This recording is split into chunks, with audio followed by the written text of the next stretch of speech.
Technology ఎంత అభివృద్ధి చెందినా గిరిజన ప్రాంతాల్లో గర్భిణుల ఇక్కట్లు మాత్రం తగ్గడం లేదు. నిండు గర్భిణి ప్రసవ వేదన పడుతోంది. కానీ ఆమెను ఆసుపత్రికి తీసుకువెళ్లే అవకాశం లేదు. ఆ ప్రాంతానికి వాహనాలు రావు, కనీసం రోడ్డు మార్గం కూడా సరిగా లేదు. దశాబ్దాలుగా అక్కడ అదే పరిస్థితి. ప్రభుత్వాలు మారుతున్నాయి, కొత్త కొత్త పాలకులు వస్తున్నారు. వారి కష్టాలు మాత్రం తీరడం లేదు. నెలల నిండిన ప్రసవించేందుకు ఓ గిరిజన మహిళ పడ్డ బాధ వర్ణనాతీతం. హలో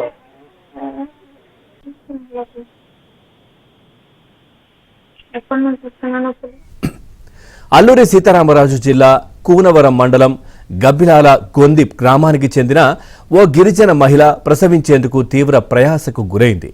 నిండు గర్భిణి అయిన సీత పురిటి నొప్పులు భరిస్తూ చిమ్మ చీకటిలో కొండ దిగి సుమారు 5 కిలోమీటర్లు నడిచి ఆసుపత్రికి చేరుకుంది. అర్ధరాత్రి సమయంలో పురిటి నొప్పులు రావడంతో చాలా ఇబ్బందులు పడింది.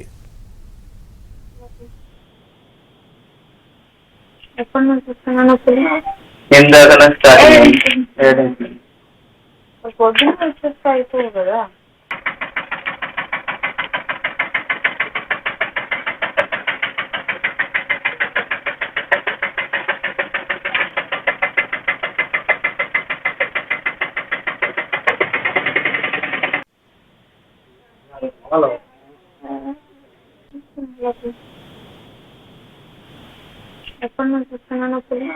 ఇందాక స్టార్టింగ్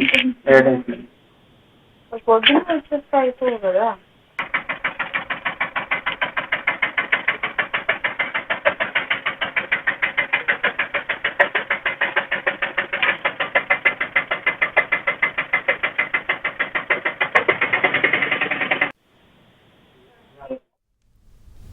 నానా కష్టాలు పడి సెల్ ఫోన్ వెలుగులో కొండ దిగి ఆసుపత్రికి తరలించారు. సకాలంలో వైద్య సేవలు అందడంతో ఆమె మగబిడ్డకు జన్మనిచ్చింది.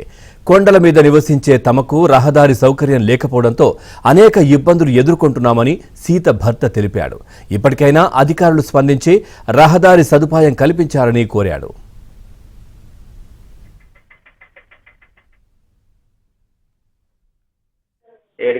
నా పేరు కొండ సరాపిడి సార్. కాకపోతే 7 గంటల నుంచి నొప్పులు వస్తున్నాయి అంటే నాకు కూడా తెలియదు. కాకపోతే వాళ్ళు చెప్పలేదు. అక్కడ నుంచి తీసుకొచ్చేసరికి ఇప్పటికైతే 11:30 అయింది టైము. రోడ్డు కూడా మనకు లేదు.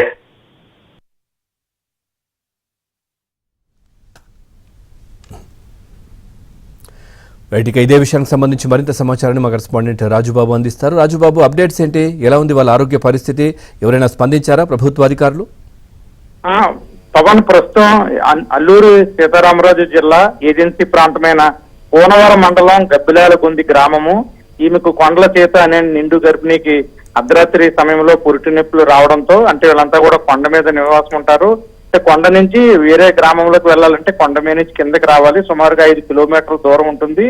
ఈ పిహెచ్సి కూడా వీళ్ళు ఏదైతే గబ్బిలాల గొంది గ్రామం ఉందో ఆ గ్రామం నుంచి ప్రాథమిక ఆరోగ్య కేంద్రానికి వెళ్ళాలంటే కనుక 5 కిలోమీటర్లు నడిచి వెళ్ళాలి. అంటే ఈమెకు ఈ సీత అనే నిండు గర్భిణికి అర్ధరాత్రి సమయంలో పురిటి నొప్పులు రావడంతో కుటుంబ సభ్యులు కేవలం సెల్ ఫోన్ లైటింగ్ లోనే మొత్తం కొండ మీద నుంచి కిందికి ఆమెను కూడా నడుచుకుంటూ తీసుకొచ్చారు. అంటే వాహనాల సదుపాయం లేకపోవడంతో వేరే దారి లేదు.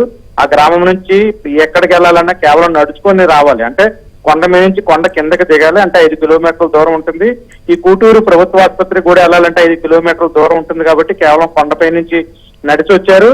తెల్లవారుజామున ఆసుపత్రికి తీసుకుని ఇక్కడ చికిత్స అందించడంతో ఆమెకు మగబిడ్డను జన్మనిచ్చింది. ప్రస్తుతం తల్లి బిడ్డ కూడా ఆరోగ్య పరిస్థితి క్షేమంగా ఉన్నారు. వీళ్ళిద్దరూ కూడా సురక్షితంగా ఉన్నారు.